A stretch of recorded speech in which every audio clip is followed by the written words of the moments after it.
Monday to Friday at 12:30 p.m. only on BloombergQuint.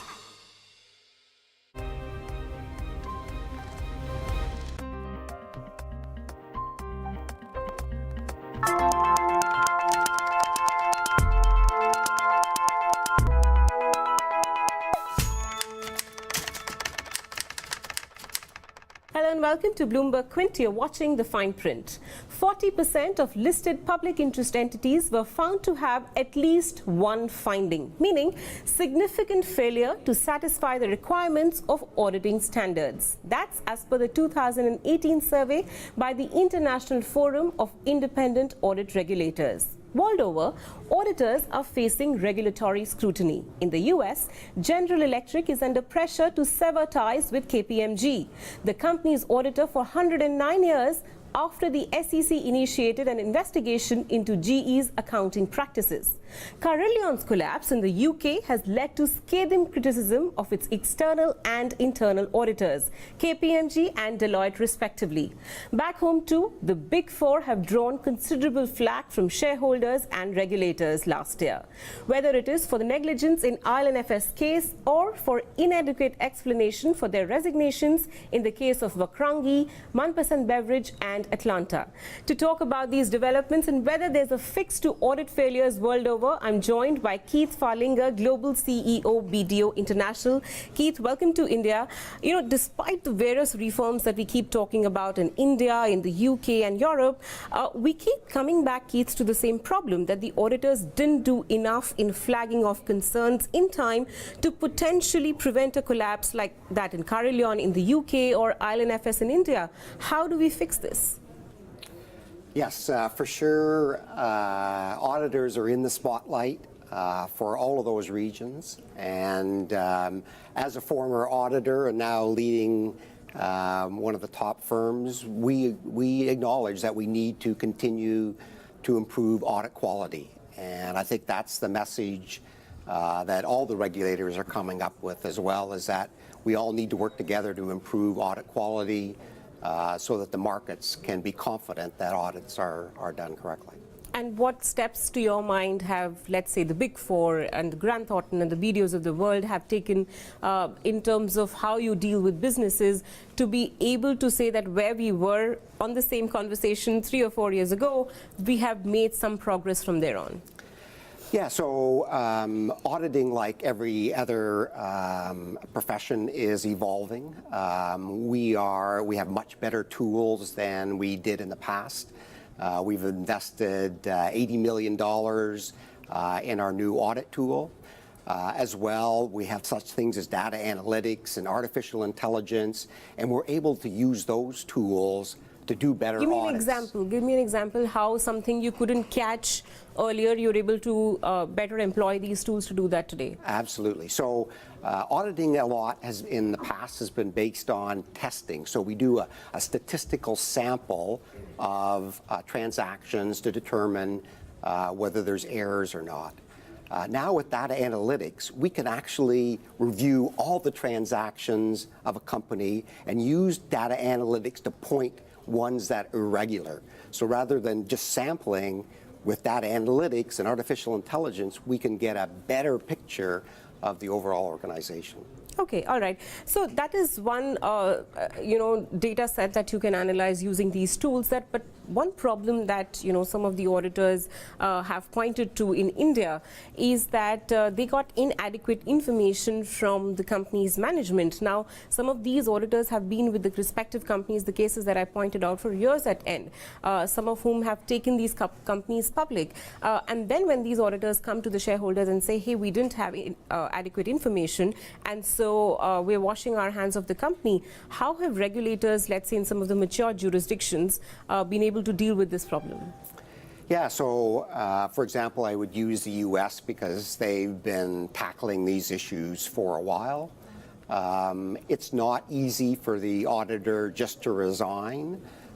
So if an auditor resigns, then the SEC does get involved at that point in time, and they verify the reasons that are valid. for the resignation. So the auditor just can't say, oh, I'm resigning because I don't have adequate information. They have to provide proof and so on to the SEC to support that kind of resignation. Okay. How has your experience been when it comes to your India team when they tell you that majority of businesses in India are promoter driven?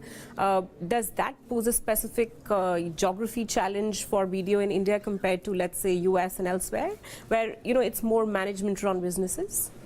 Yeah, I think it sounds like what you're describing is there's lots more new businesses and they're being brought up and they're just going public now. So it's no, even established companies, which a majority of them are promoted in India vis-a-vis, let's say, US, which are more professionally run. Right. So that's a big difference. It's interesting that we see a lot of that in China as well, another developing market. And so we need to figure out ways of doing that, because the auditor can't find everything. They're not the only piece of the audit puzzle. One of the things that, again, the US and Canada have done very well is they put some responsibility on the directors of the company. So these professionally driven companies, it's not just the company itself, it's the outside directors, and they bring independence issues and so on to the fray. So if we have an issue as an auditor in Canada, we don't go to the management and say, oh, well, you have to give us the information. We go to the independent directors and say, look, this is the issues that we're having, and that helps to balance things out. And I would think that if we use things like outside directors in India, that will help get over the promoter piece. We get equally evasive responses from independent directors on their resignations in India too, so I'm not sure how much that approach will work back home here. Yeah, again, it has worked in the US and Canada and the UK. I've not talked a lot with our firm here about specifically how they're dealing with it, so I can't really comment on that. But I can see the issue that promoters versus professional managed and directed firms is an additional challenge. Okay, we undertook a bunch of audit reforms through our Companies Act, through the 2013 Companies Act, whether in terms of audit rotation, in terms of the non-audit services that you can provide to an audit client. Both qualitatively and quantitatively, how have these reforms impacted your practice? I think it is impacting our practice. Interesting enough, 5 years ago in India, we didn't have much of an audit practice. So in terms of rotation, we're not rotating out of anything, and there's lots of opportunities, obviously, for us to pick up more work on the audit space. It's interesting, audit rotation also, I think, helps the whole auditor profession in a way. There is a perception if you've been the auditor for 10, 15, 20 years, you're too close to the client. And so I think with the new audit rotation rules, that will take some of that perception or reality away so that they'll bring a new independent firm in. I think the other thing is, and it's probably we'll see more in the years going ahead, but if you know you're going to be rotated out in a short period of time, if you know that another firm is going to come in and look at some of the judgments and so on that you made, you will probably spend a little bit more time making sure those are the right judgments. So again, I think that it will have a positive effect going forward on audits in India. Okay, all right. Let me look a little outwards in what's happening in the UK market. An independent review of the Financial Reporting Council, which is the UK's audit regulator, this report concluded that the FRC is not fit for purpose. It's too close to the Big Four to objectively, regulate the space.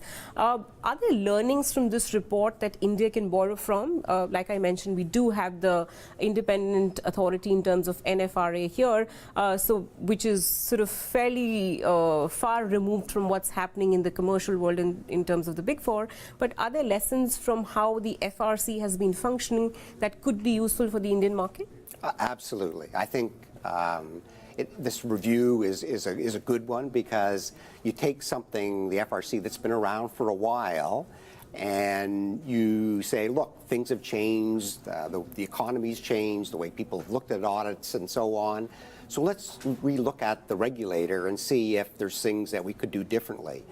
I liken it to, take a clean sheet of paper, and if we're going to draw it up today, here's how we would draw it up. And that's exactly what you're doing. You're doing it today. So I think there's a great opportunity for you to learn from the Kingman Review and the review of the FRC. I think also, the PCOB and all the learnings that they went through that caused them to come in a number of years ago. So for sure, one of the big things that the Kingman said is that they are reviewing the big firms, but if you look at the people in the FRC, they're all from the big firms. Sure. So I think in choosing the people who are going to be part of your regulator, they truly have to be independent. And that's hard sometimes to find, because the big firms do all the large audits, so how do you know whether to review them or not? But I think that's one of the biggest learnings is, number one, choosing who should be doing the review. I think that as well, that whatever system you end up with, you can't kind of say, okay, we're going to do this for the next 10 years. You probably have to do a review in 3 or 4 years and say, okay, what's working, what's not working? Are the audits getting better? Is independence getting better? So that review cycle has to be a lot quicker. You can't let it go for a long period of time. Keith, I also understand that the auditing standards itself is under review in the UK. Could you take me through as to what exactly is the mandate for this body when it comes to reviewing how and what auditing standards mandate? Yeah, so there is another study underway. It's not like the Kingman in that it hasn't been released yet, but they're looking at, auditing and financial statements themselves and whether they should be changed at all. So it'll be an interesting one to watch because I think it comes back to, are we delivering value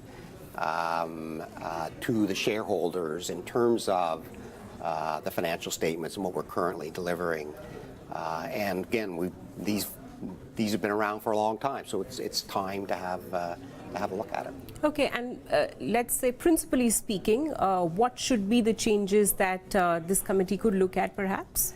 So I'll give you some of my personal opinion on that. Traditionally, financial statements have been historic, based on the history. And the world is moving so fast. They've already incorporated the history into stock prices and so on. So these financial statements have questionable value by the time that they're released. So I would think that things that are more forward-looking would be something that shareholders would probably be interested in. And a simple example would be an aircraft company. Currently, we audit the financial statements, and people look at them, or they probably don't look at the financial statements. But if you look at the company like that, what is really of value? Probably their order book would be very interesting, and investors would like to know, that those 500 orders, are they really true? Because that's going to affect the future value of the company. And auditors could attest on that order book. So I think we need to start thinking about what future-orientated information that would be of value to investors, and what auditors could do in that regard. All right, Keith, I'll leave it at that. Thank you for sharing us and giving us your perspective on what's happening in some of the developed markets and your view on India. And thank you so much for watching.